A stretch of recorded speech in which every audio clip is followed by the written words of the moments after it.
Les ressources pour opérer la transition écologique, une partie de la solution réside sûrement dans l'économie circulaire, pourtant son usage reste marginal. Alors comment déployer cette économie à plus grande échelle? C'est la question de notre prochain panel qui prendra aussi les vôtres en même temps si le temps le permet. Pour poser vos questions, il vous suffit d'aller sur slido.com et de rentrer l'identité de la session que vous voyez juste à côté de moi. Vous pourrez poser vos questions, nous les poserons directement à nos invités en fin de panel. Dernière information, cette discussion va se dérouler en anglais. Si vous le souhaitez, nous avons des dispositifs de traduction à votre disposition. Il suffit de... C'est un headset qui vous offrira une traduction simultanée. Je vois qu'aucun d'entre vous n'en a besoin, c'est formidable. Je peux donc immédiatement leave the floor to Natasha Girard, the head of content here at Pollutec, so my boss for these 2 days. So please be extremely kind and generous in welcoming Natasha.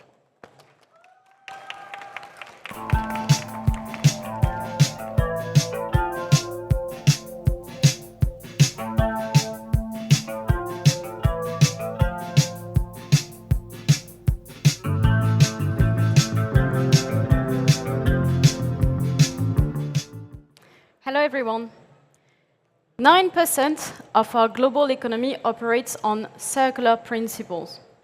14% if we only look at Europe. 100 billion tons of raw materials are extracted annually to cover our needs when our global consumption is expected to double in the 4 next decades. I could go on and on to tell you how far we are from a circular economy when the benefits of this model are no longer to be proven. Preservation of natural resources, emission reduction, protection of biodiversity, job creation, and stronger independence in a changing international context. The Ellen MacArthur Foundation estimates that transition into a circular economy could unlock $1 trillion in annual economic benefits by 2030. So why? Why circular economy represents such a small part, 9% of our global economy? Today, we'll try to understand why circularity remains an exception, not a standard, and how we can lift barriers to scale it up. To do so, I'm honored to introduce to you our 2 speakers. Isabelle Kocher de Leyritz, founder and CEO of Blunomy, former CEO of Engie, and Elin Bergman, co-founder of the Nordic Circular Hotspot and Chief Impact Officer at CRADLENET. Thank you very much to both of you for being here with us today. So the first question I'd like to ask is addressed to you, Elin. How do companies you work with integrate circularity? And do you feel it is a growing concern? Yes, thank you for having me. It's fantastic. And I hope my voice lasts because I'm a bit sick. Anyway, I run a business network in Sweden called CRADLENET, and we have 150 companies that we teach about circular economy. We do over 100 events a year. We have meetings every week. So we try to teach them everything about the latest in circular economy. We teach them about new business models, what the benefits are, new science coming out, new regulation, and so on. And they're working very differently. We don't really have what do you call it, like a line, you have to be this big or good in circularity, or this, a baseline, what was the word I was looking for. So everybody is welcome. So it's very different depending on what type of company they are. Sometimes there's small startups, so they can be born circular. Some are mid-sized and some are really large, and the largest ones are usually the ones that are struggling most because they're coming from a linear business model, need to change to a circular. It's much harder.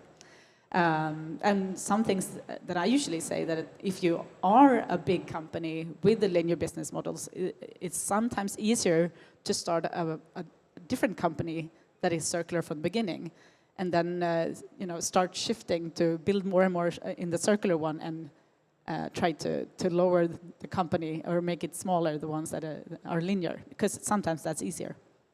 And do you think it's a growing concern for both large and small companies? Well, actually, we just did a report just before summer called the Circular Economy Outlook Report for Sweden. And next week, we're launching the Nordic version. So the first time we're doing it for the whole Nordic. And when we started doing this report in Sweden in 2018, it was only 30% of the large cap company, the largest companies on the stock market, that said that they had a circular economy strategy. But then when we asked them, what type of strategy is it? It was only, they were recycling some paper and glass. Yeah. They didn't actually know what circular economy was. When we asked them again in 2021, 30% said that yes, we have a circular economy strategy, but now they actually know that it was about changing business model, using recycled materials and really changing their whole business. But it's only 30%. Now when we asked them before summer, and actually now also in the Nordics, it's 90% of the companies in the Nordics. Actually, it's 90% in Sweden, 88% in the Nordics. So the shift is massive, and we think it has a lot to do with new EU regulation coming out, or actually it is, that's what they are saying. But we can also see that it's only 50% of them that actually has set a measurable target. And the ones that do set measurable targets are the ones that are most ambitious and doing the most. Okay. So it's very important, not only setting a strategy, but also concrete targets. Thank you, Elin. It's quite impressive, the shift between now 90% of considering economy, circular economy. We should actually do one circular economy outlook report for Europe. That would be really good to see the difference. Yeah, and do you think there's big differences between the Nordics and the rest of Europe? Do you have some insights on this? Well, I have to say, I think here in France, it's very mature. I've been going around looking at all the fantastic exhibitions and everything, and I think you have come very far. You're also very good inspiration to many of the EU legislations that's been happening. So I think France is very good. I think the Netherlands also far ahead. I'm living now in Spain in the winter, and I think they are lagging way behind. They're 10 years after. They haven't even started. That's one of the biggest landfill country in Europe. And then we have Finland in the Nordics, the bright and shining star of the Nordics. So it's very different depending on which country you're looking at in Europe. Okay. Thank you, Elin. Isabelle, you are recognized for having promoted ENGIE's transformation into a leader in the energy transition. You are now helping large company in transitioning with Blunomy. So would you like to tell us more about it and what role circular economy plays in this transition? So first of all, thank you. It's cool to be here and to have you, Elin, on board. Since the Nordics and Sweden in particular are, so advanced versus the other countries in general, let's say. So thank you for that. So yes, my day-to-day life now is to try to help companies to transition themselves. And I believe that circularity has more and more traction, also because Scope 3. The corporates, they started with their Scope 1 and 2 regarding CO2 emissions. And it was this is the first step. This is not the most difficult. This is a lot of work, but this is easily doable, let's say. And now they have to manage their Scope 3. For most of them, this is the biggest part of CO2 emissions. And in fact, they progressively realize that the best way, the most powerful way to reach the targets regarding Scope 3 is to go through recycling. And this is, I believe, this is one of the most powerful incitation for them to move. Plus security of supply, which is increasingly problematic in the world we have today. And with these two elements, this is still the beginning, the very beginning, but I see more and more companies taking that not only as a nice thing to have, very cool, very good, good for marketing and communication, but more and more at the core of their strategy. So I believe this is moving more rapidly now. Thanks. It's interesting. So you both said that obviously circular economy is a massive lever to improve your transition, and you're both saying that it's no longer only recycling. And it has to be the entire model of the company that is integrated into circular economy. Yeah, do you see really like changing perspective on this on companies? Would you like to go first, Isabelle? Like, economy is no longer just recycling because it has to be integrated to achieve Scope 3 emission.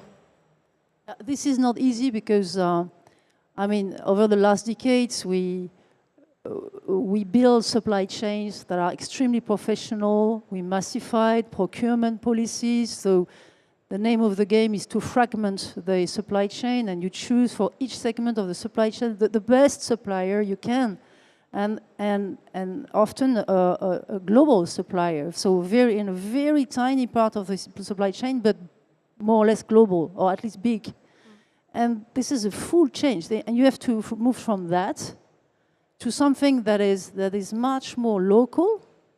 You have to find the best partner for this country or even for this region. So you cannot move to circularity without, I mean, changing fully the organization, not only the strategy, but also the organization, the empowerment of people, the fact that the product is since the very beginning, designed for recycling. So this is a complete change of internal organization for companies. So that's the reason why it's not really rapid, or at least the beginning is not rapid, because again, you have to start with something that is, you have to work on yourself first, in fact.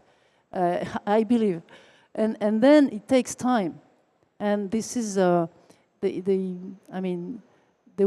gains of that are not immediate. So that's the reason why there is a barrier to entry in that cycle, because you need to reorganize, you need to rethink your processes, your metrics, everything. Of course, if you want to do something massive, I'm not speaking about marginal strategies regarding recycling.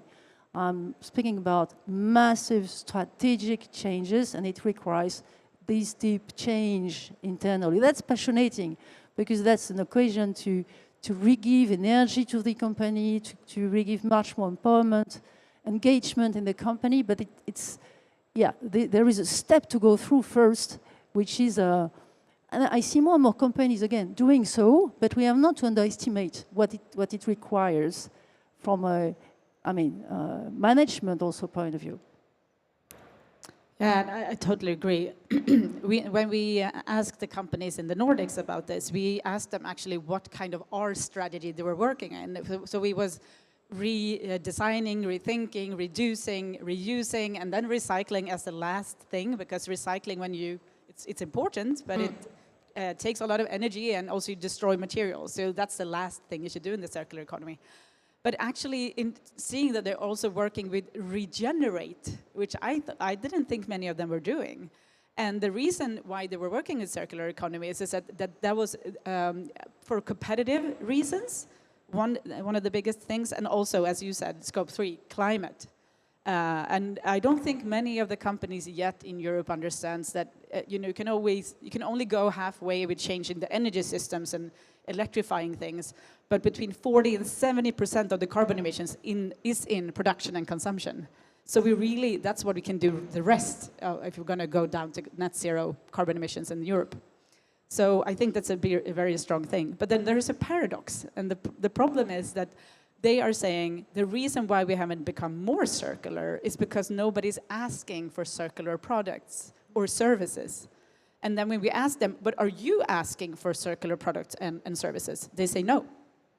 So everybody needs to start asking and demanding circular products and services. Otherwise, we won't have a demand enough to actually shift companies. That's the offer adapting to the demand. Exactly. Okay, so we've talked a bit about bias, but we'll go back to it later. I think I would like to ask you what makes now the optimal moments for a circular economy revolution? Well, maybe I can answer.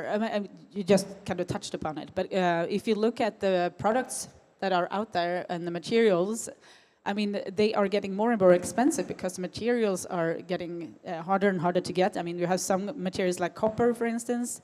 We already reached peak copper. And in traditional gas-driven car, we have around 12 kilos of copper, and if we're going to change all the cars to electric cars, which we can't, but if we're going to change many of them, they need 200 kilos of copper. And if the amount of copper we are digging out of the ground is less and less, it's going to be more and more expensive and harder to get. So either we need to figure out a way to not use copper in the electrifying, when we electrify things, or we need to be much more circular. This is the only way to do this. And we need to be much more resource efficient. And if we kind of looking at the materials will being scarce, that's one reason. We have wars going on right now. We have new governments in the United States that will put some tariffs on things. I mean, we're really looking in Europe now also to be more self-sufficient here. And they're doing the same in the US and so on. So I think we need to really make sure we measure what we have and what we can do with what we have in the most resource efficient way.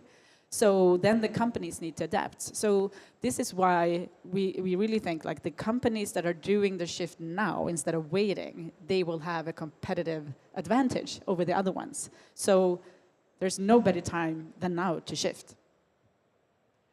Do you agree, Isabelle? Absolutely, yes, you can see my body language. No, I believe the companies that are waiting too much, I mean, hoping that others will discover the right solutions and the right technologies, it's a dangerous bet.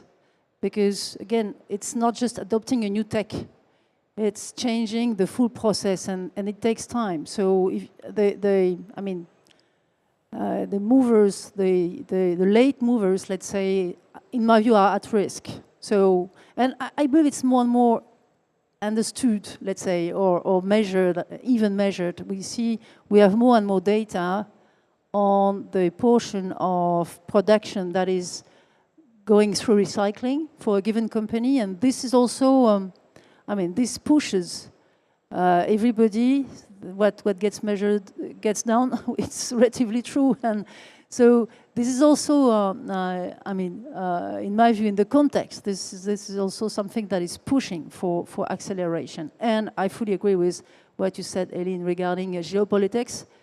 We move from a context where, the market was open, let's say, to simplify, to a context where each geography pushes barriers, and it is a great incitation to move towards something that is circular and build in Europe. That's the bet of the US, in fact. They want to re-industrialize, and so I absolutely don't share the view of the new government regarding transition. We can also have a strong bet in Europe to re-industrialize, but through the lines of decarbonization, energy transition, pushing much more for recycling. And I like to say to what extent we have to support, in my view, the European regulation, which is under pressure because some companies are finding this regulation too harsh, too time-consuming. There are, of course, things to improve. I fully agree also with that.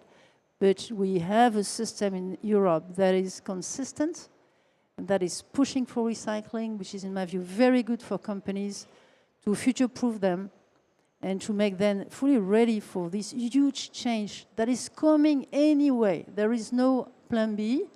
And then to be ready for that as early as possible, that's the best way to future-proof the companies. So I believe we have to support that ambitious regulation. Are you staying optimist regarding all the political trends in the US and, of course, in Europe as well? We are questioning the regulation that we have implemented. Elin, in our conversation, you say it's too late to be pessimistic. Do you stand with that? Absolutely. There's a fantastic movie on YouTube called Home, and they say that in the end, it's too late now to be a pessimist. And I really believe that. But I also get a lot of energy from the report we just did, where you can see 90% of the companies have now circular economy strategies. So it's already happening, even if we have really bad governments that have really bad ambitions. So the companies are seeing there's business opportunities here.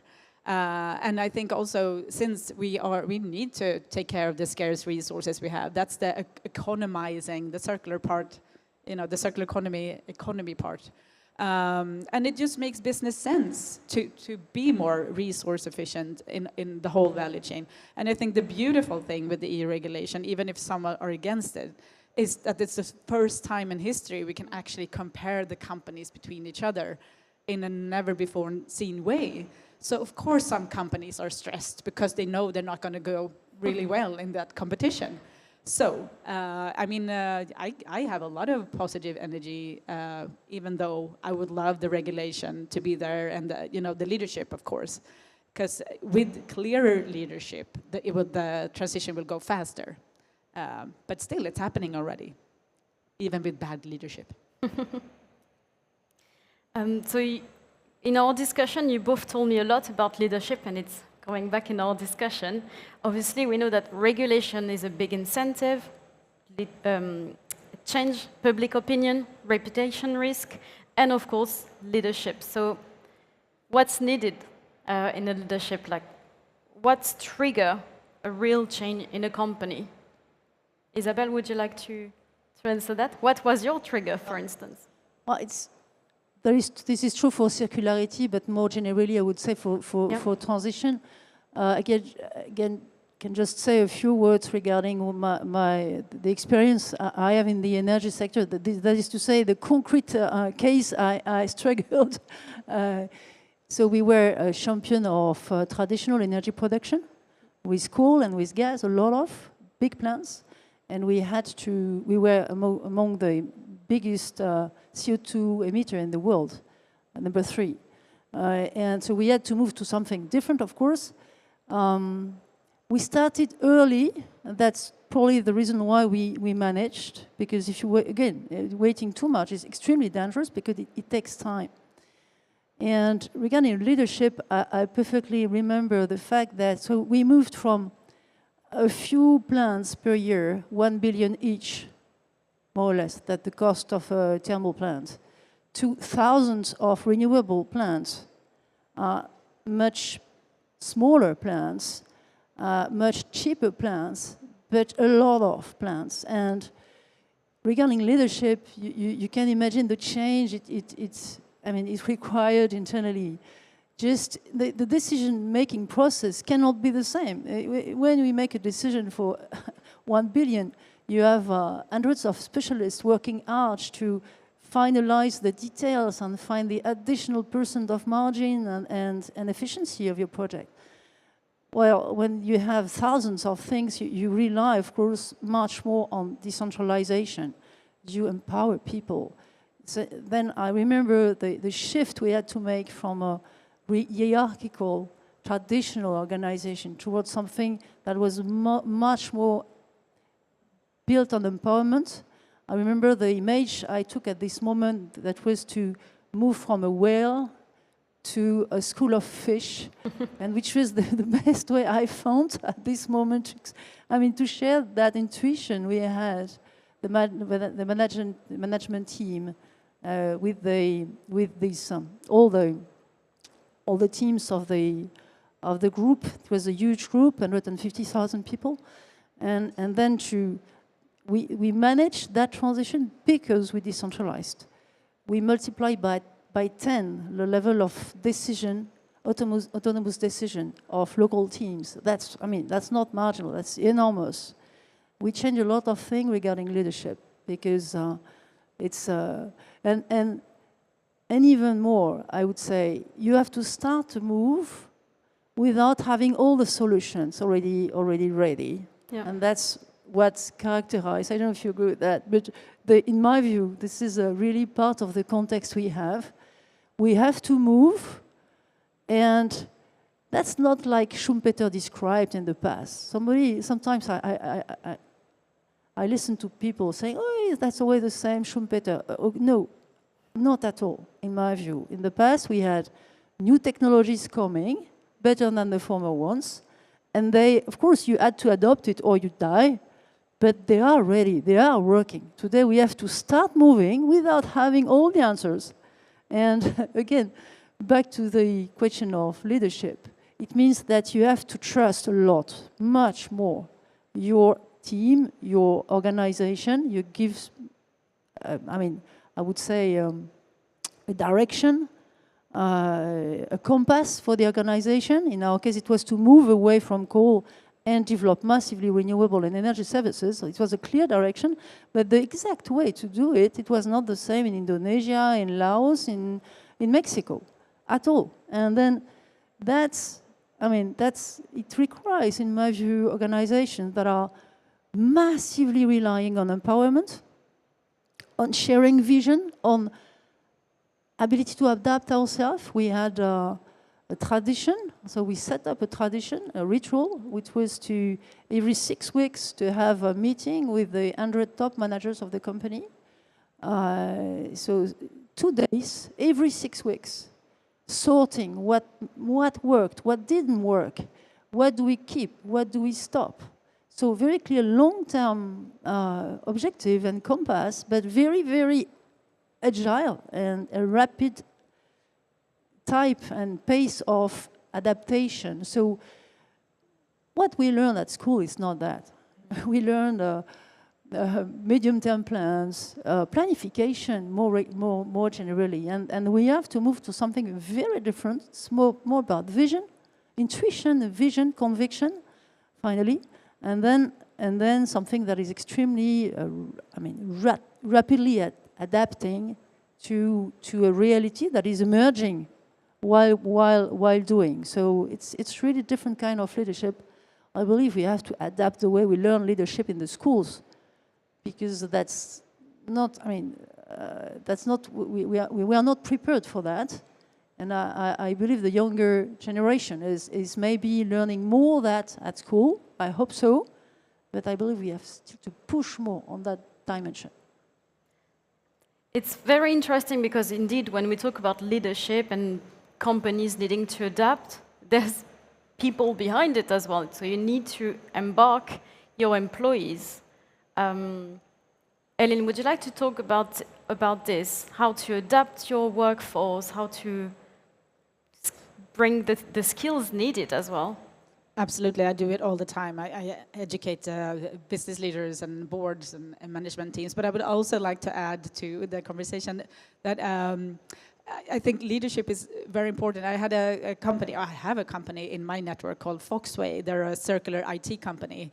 They were super small when they became members, and they were very engaged in all the meetings we had, writing down everything we were saying. And now they're an 8 billion Swedish krona company, and they just got bought by Nordic Capital because the investors are now seeing that the companies that had the linear business models, they're not interesting. They're going to die eventually. So they're looking at what can they invest in that has good, are good for the future. So I think that's also another type of leadership, like looking at what you should invest in and really looking at the true innovative leaders of tomorrow's companies. So I think that's another thing I wanted to add. But yes, I've been teaching companies all the time how to adapt to circular business models and so on. And yes, you have to have a really nice leadership management team. You need to have a good board that understands that they need to implement it. But they really need to make sure that the circular strategies that they're putting into the company are owned by everybody in the company. So they really should look at, it doesn't matter if it's someone on the floor working in a factory or, the marketing team, the communication. Everybody needs to be involved in owning this and using their part for the big circular economy strategy. Otherwise, it will not happen. It will not be good. So it can't be just, I'm going to hire a circular economy manager and maybe put that person in the board. It doesn't work like that. Maybe that person can be in charge of the plan, but everybody needs to own it. Yeah. Isabelle, do you have example of how you embarked your employees at NG to create this whole revolution? At the beginning, I remember, but it's 12 years ago now. So there was a question that was not easy for us because our biggest business was coal and the most profitable too. So, and it's not easy when you become extremely good at something to realize that's maybe not the future. I mean, you are pushed to believe that this is the future. Of course, this is the future because you are good at that. I exaggerate a bit, but it's natural. I mean, that's natural behavior. And then I remember that to trigger that awareness, I asked every people in the company, everybody, to have at least 2 conversations with somebody outside. They chose whoever they wanted. But to have that external input, I mean, how do you look at my business? What do you think about energy? It could be your neighbor, your baker, whoever. And it triggered something. Plus, of course, I mean, more and more specific data on climate. I mean, it was not as today, but nevertheless, we had a lot of info, a lot of questions from NGOs, etc. So a lot of external, I mean, pressure. But I remember that moment we needed. And first thing. Second, we worked on the rules of the game internally. We had a lot of jobs to cut in the plans. And I said the truth. I mean, I didn't try to go through this question, so we had an offsites with the unions to share our vision. It was not a formal meeting, but just to share between people loving the group, really, with a great DNA. And, okay, what do you really believe? What is at stake? And what if this is true, that coal is not the future? What does it mean for employment? How do we manage? And we finally reached an agreement with the union, say, with the, I mean, the duties but also the rights, each side, the management, the employees, okay, and we set up agreements where basically it said, okay, everybody that is okay to change and to relearn a new business in the company has a place in the company, and then we managed to get an alignment on what was needed, and we finally managed to move. To say the truth. Yes, an alignment on objectives. That reminds me of something you told me, Isabelle, and I think it applies to the companies you work with, Elin. It's how to break down silos and how to make everyone talk together and reach for the same objectives. What are the risks for a company, really, to stay in the model they are today, and how can they really shift and break down shifts? I understand. No, but I think most companies now are understanding that they have been working very much in silos. And the circular economy, the beautiful thing about that is you can't really be circular by yourself. You have to collaborate with sometimes even your biggest competitors. And it's a totally different mindset. And the problem is, we talked about this before, maybe we should learn leadership in schools, but I think also we should learn about circular economy in schools, because it's a totally different way of thinking. And in the business schools, you're still learning the old structure of stealing market shares from your biggest competitors, of war, and it's old. And even the ones, Milton Friedman's, the guys that made the original theories of commerce, don't believe in them anymore, and we're still teaching this old way of doing business. So I think we really need to shift the mindset, but also what we're teaching in schools. Leadership, but also leadership for a sustainable future, super important. And looking at now, we have the new EU legislation and regulation and CSRD and ESRS and taxonomy. I mean, we are changing things kind of fundamentally. We also need to change the companies fundamentally. So working in silos, it's a bad idea. It's not going to work in the future. So if you're doing that, you have to stop doing that. How do we break down silos, Isabelle? Not easy at all. I mean, that's true that circular economy is just cooperation. It's 100% cooperation, because But if you reintegrate in your own business, in your own company, everything in your supply chain, but if you do so, which is not realistic, so you have to cooperate. I mean, it's just that, just quote unquote, cooperation. I believe cooperation, in my view, starts with the vision. It's not, I have a vision, I ask my suppliers to join, and I explain my vision, and we do my vision. No, I cannot. Maybe I simplify a bit, but it starts with, okay, we don't know how to do. Where are you yourself? What are your questions? What are your convictions? To accept to be vulnerable and to say, I have not the answer, which is not the typical business behavior. And it starts this way. And if you accept to be in this posture, I have a lot of cases in mind where people, they say, okay, I have the same question, I join, and we work together. And that, in my view, that's the best way to trigger a cooperation, is to start by sharing the doubts and the questions without any answer, rather than the convictions and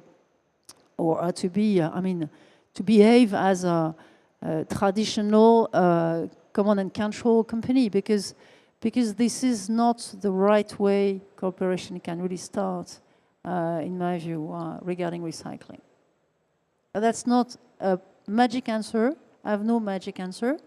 It's, first of all, willingness to cooperate, genuine cooperation, accepting to share the risks, also, not only the profit, to work open book with the others, accept to show the figures, and to say, okay, we will define the value creation we are able to generate together, and then fairly share it. That's maybe another part of the answer.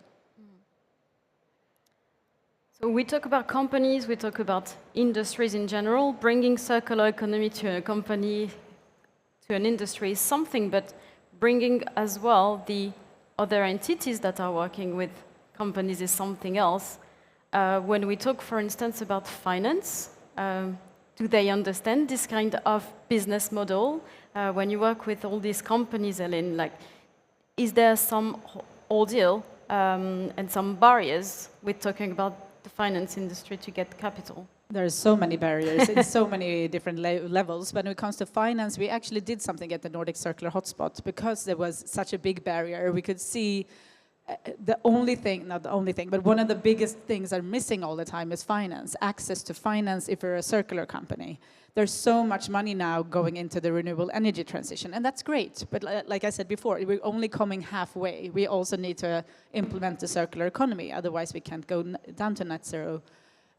So we need capital, we need finance, but the problem is the banks, the financial institutions, don't know how to evaluate a circular company.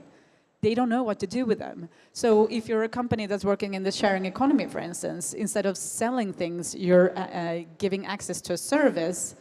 And they don't know how do you give a loan to a company that can't pay you back in 3 or 4 years? Maybe they need 10 years, maybe they need 15 years, because they have like a rental model that comes, there's a small amount of money that comes in all the time, but before they're actually profitable, it takes a longer time. So what we did is that we started a transition group where we invited banks and financial institutions, where we together with them created a roadmap and guidelines on how to evaluate circular companies. So that's the first step in that direction. And I think that's also something that the World Bank is working on right now. There's some different initiatives going on, but they need to align with each other and make sure there's regulation globally that everybody can lean on. That's what's needed. It's the same thing for the companies. I mean, now there's finally, I've always been saying this, the companies are a bit struggling on how to report on circular economy and so on. And I've always been saying the last 10 years, there should be a GHG protocol for circularity. Now that's being developed as well. So I think it's coming. It's a bit fragmented at the moment, but it's going to be there, and it's going to be clear how to do things. And then I think the access to capital will happen. Once again, it's the silos to break down as well. Exactly. With finance and the economic companies. Isabelle, I think it's quite a big topic as well you're covering at Blunomy. Yeah, it's a big part of the, I mean, we work a lot with investors and banks because, as you said, for them it's new worlds, and they have not the metrics, they have not the model, they discover as the companies do. And, but there are some moves, interesting moves with early movers really trying to integrate in their tools, in their evaluation tools, in everything they do every day, the right way to assess the value of a company or the risk profile of the company. This is moving a lot. It requires for them to be much more specific. It's less, I mean, they have to enter in the granularity of the topics. Yesterday night I was with an investor specialized in storage industry, storage infrastructure, but they studied 100 cases of potential business models with different kind of clients, different kind of plans, infrastructures, technologies, different kinds of business models. So they cannot say, okay, I invest in the storage and that's all. They have to dig into much more than before, such a way they effectively can understand the content much more than before. So in one sense, this is also about silos to break between industry, technology, and investment. That's happening, in my view, as always, with early movers and the others, less rapidly movers. But we see at Blunomy, we have, maybe we are biased because we work especially with advanced companies that are really inventing the models, and by design I see more companies of this kind than in general. But we see big players investing a lot. It's no longer marginal. This is in some banks even. They are importing that kind of look and way to look at business at the core of their business, no longer at the periphery, you know, which is, in my view, very good news, yes. There's obviously this question for finance institution, but also within a company, in a big company, to talk to your stakeholders about a change of model of your company. Obviously, this is riskier than keep doing what you've always done. Elin, how do you address this approach and this barrier with your companies? I would say it's riskier to not communicate that you're circular. I mean, that's what I kind of started with. Because, I mean, if you're doing the linear thing, it's not going to be sustainable. So I think now when you communicate that you are circular, you're getting benefits. That's actually why we started this last week. We started a circular handshake for companies that are actually doing the best and want to showcase that somehow. Because now we have CSRD and all the regulations and so, but it's hard to differentiate the really good ones from the not so ambitious ones. So we started at a conference in Marbella called the Future of Commerce, where we had 120 Nordic companies in commerce, where we invited them to sit together, develop their own super ambitious targets, like what do you need, what do you do when you're a circular frontrunner? And they came up with short-term goals, long-term goals, and a very, very ambitious climate goal. And they shook hands on it. And now we have 30 companies already signed up, and more coming in. It's representing 2 billion euros at the moment. Okay. So I think there's a big, need and want to say and showcase that you're good, but you don't really know how to show it to the world. So this is why we created the handshake, and everybody's welcome if you want to join. It's not only open for Nordic companies. But it's not we who are telling them what to do. They're telling each other, and they're going to check up on each other. So it's going to be much stronger than if it's an NGO telling them what to do. And I think that's a really good way of doing things to push the boundaries, so to speak. I'm not sure that I answered your question, though. Isabelle, would you like to add something on Elin? How do you talk to your stakeholders, and how do you reassure them? But you said it's riskier. It's maybe riskier short run, but it's less risky long run. And there are more and more ways to prove that, and to prolong scenario, and to evaluate to assess the value of the company following different scenarios. The scenario where you don't change anything. Okay, what is the valuation in 5 years from now? That's the kind of tool we work on at Blunomy. What if you change now? What is the level of investment that change requires? But what is the return on this investment? And there is more and more methodology that exists to prove that it's much better to move than not to move. And then that's also part of the ability to convince, it's not just conviction, something that is needed, by the way, but also methodologies, data, and there are more and more ways to evidence that this is not a bad choice. But thank you very much, because you mentioned cooperation. That's not the first time I participate to Pollutec. Pollutec is a very early mover too, to create cooperation between players, and then I seize the opportunities to thank Pollutec for this. This initiative. This is our pleasure. There is one question I've asked you both in our interview. It was funny because you both told me this question is no longer relevant, but I found it funny because I found your response very insightful. So we often put in opposition circular economy or ecological transition in general with economic growth. And so I would like to give you the mic, Elin. Yeah, I mean, the company I mentioned before, Foxway, for instance, they are a degrowth company. And I think it's so cool that companies can do business on being a degrowth company. And what do they mean by that?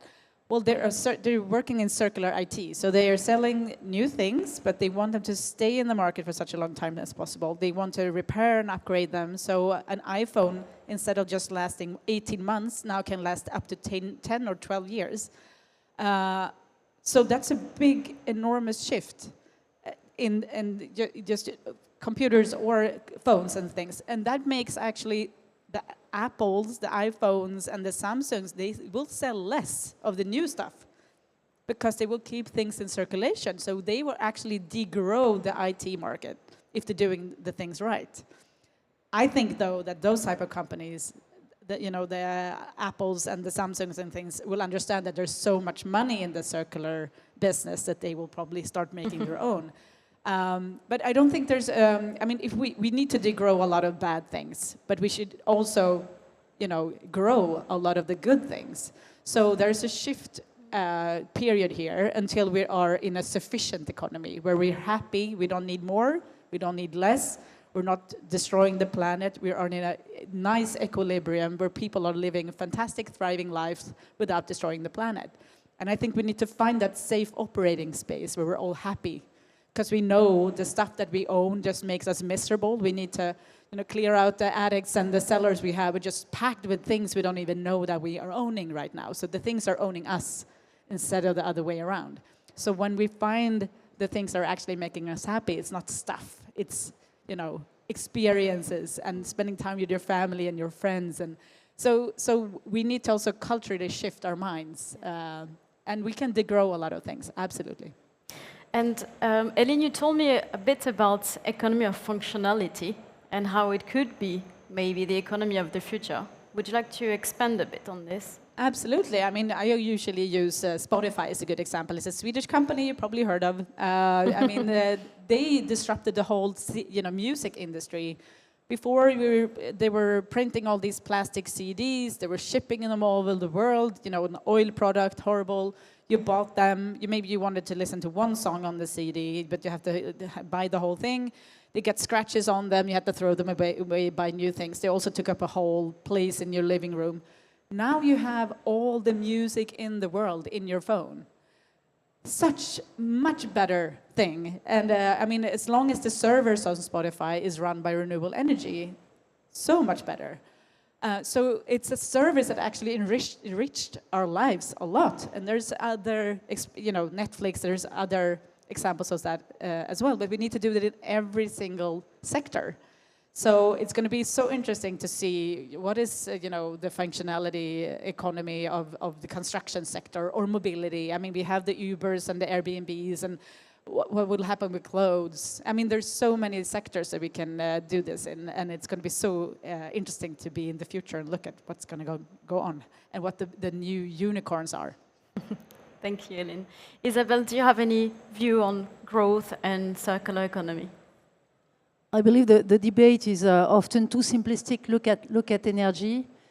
I mean, we see a progressive degrowth on energy consumption by people. You consume less and less energy. I consume less and less energy. So we could say degrowth, but at the same time, we have a wall of investment. So investments are growing a lot because we have to rebuild a lot of energy infrastructure.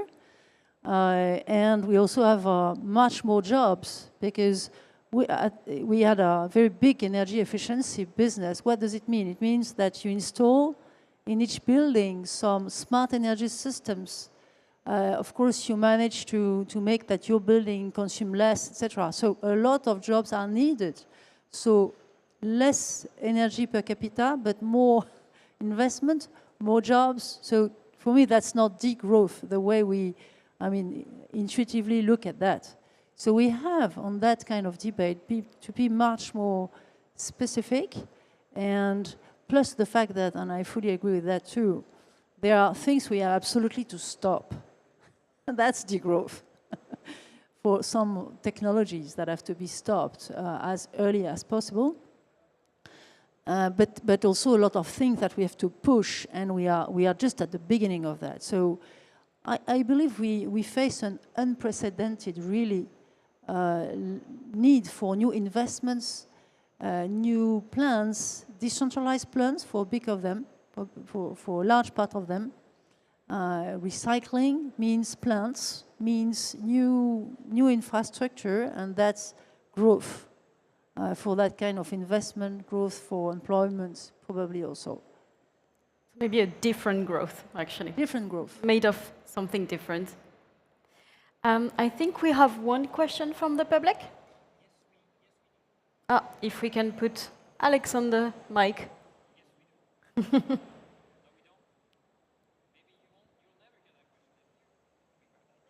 Yes. Yes, we do have a question. The question comes from Anna, and Anna's question is, you said that we now need to look for suppliers locally. Do you think that international trade would actually disappear? Who's the question? Is it to me? I think it's to you both. No, I don't think it would disappear. I think it will be different than it is today. I think some of the things, some of the materials that we need are not so abundant in Europe that we're still in need of. So we need to import some things, and some things we have that other regions don't have. So I think there's always going to be some trade between the different continents. That's what I think. Maybe you don't agree. I agree. I fully. Just to add, I seize the opportunity to say that, in my view, we have to create conditions where we choose more what we import or not. I have a concrete example in mind, which is about plastics. PET, recycled plastics coming from China, is less expensive than European recycled PET. What do we?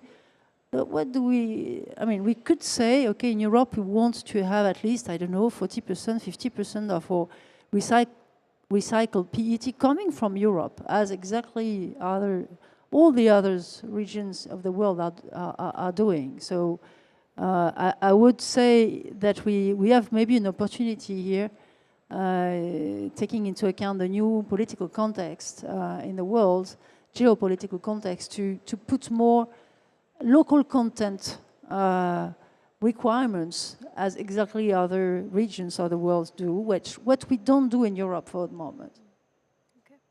Okay. Do we have other questions?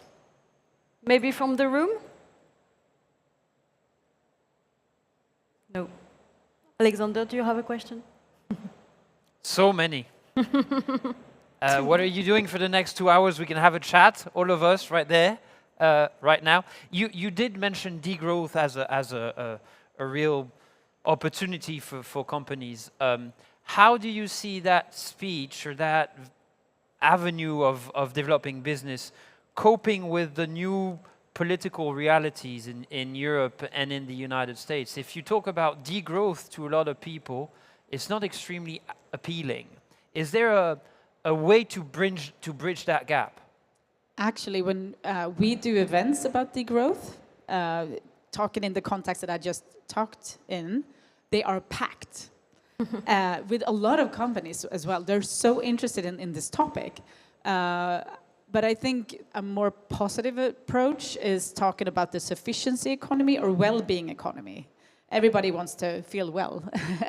and it's not, like I said, it's not about like degrowing so we're all moving into caves and, you know, not have no fun lives. It's not about that. It's more like how can we do things smarter where we don't need to consume so much, but we still have like thriving lives where we can share cars. I'm really looking forward to the future where we have all the autonomous cars driving around, because first of all, it will make sure we can get rid of 90% of the cars existing right now. We don't have to have parking lots, we don't have to wash the cars or clean them or change tires like we need to do in Sweden because we have snow. It's going to make our lives so much easier. We can drink wine in the car. It's going to be a cooler future where we don't have to, have the pressure of owning something. And it's going to be like that for many other things as well. So I think, if we just talk about how cool the future will be, where we share things instead of owning them, I think we will understand that future is so much cooler. And I think one thing that's really missing in policy right now and leadership is that we don't have a shared vision. I'm kind of calling for, the moon race in the 50s when JFK, John F. Kennedy was talking about, we're going to be the first country on the moon.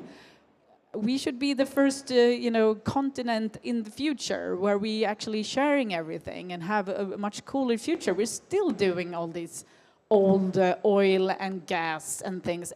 Come on, it's 2024.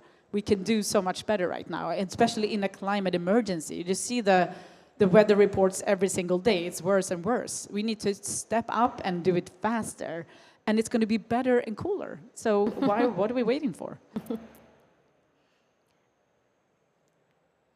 Isabelle, is there anything you want to add? No, I see the same. The lack of vision is something that is probably the most important barrier for joining forces, and just to highlight a point, that is that vision has to be, in my view, that's different. There are different scales. The European, I would say, dimension is key for big technological choices. And Europe, again, Europe did the job. Setting the Green Deal is really something very important with a clear vision behind, etc. We did the job.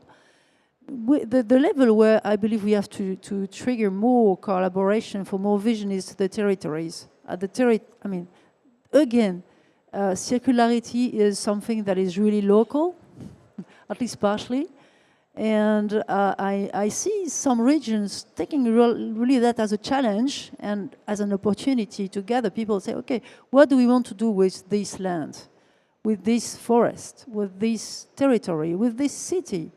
And triggering something that is extremely fruitful and that allows people to have, to get more cooperation and to be more protected. You are more protected when you move together with your neighbors, and that's true in business as in the life. And local cooperation is also absolutely critical in my view. And I believe that we have to rethink the way the countries are organized, including vis-à-vis that question. How can we empower local territories to have a 360-degree view on what is a potential project at their level, not only waiting for Europe to say, okay, no, locally the vision will be built by people living there. And companies are part of that. They are asking for that. They are asking for more local vision coming from the territories, not only from Europe. So that's vision at different scales, and it has to be compatible, it has to be harmonious, but that's, in my view, the key point also to support what you said. Thank you very much. To both of you, we are going to the end of this session. Would you like to address to us any closing remarks? We had said a lot of things during this hour, but... No, maybe I will repeat some of the things that I said. I think we need a circular economy outlook report for Europe, so we can really see where the different companies are and compare them between the different countries, so if anybody's interested. Also, I want to invite you again to the Circular Handshake. So if you're a company that feel that you're a leader or want to become a leader, you can just join. It's going to be super cool to get inspiration from the other companies. Otherwise, I think if you haven't started yet, you still have a linear business model, you just do it, because otherwise you're going to lag behind and you're not going to be a competitive company. So yeah, if you want to know how to do it, just contact me. I'm happy to help you. Such fast. Isabelle? Just thank you for that conversation and for that huge opportunity to meet all these engaged people. And thank you again for creating the opportunity of this debate. Thank you very much. Thank you very much to both of you.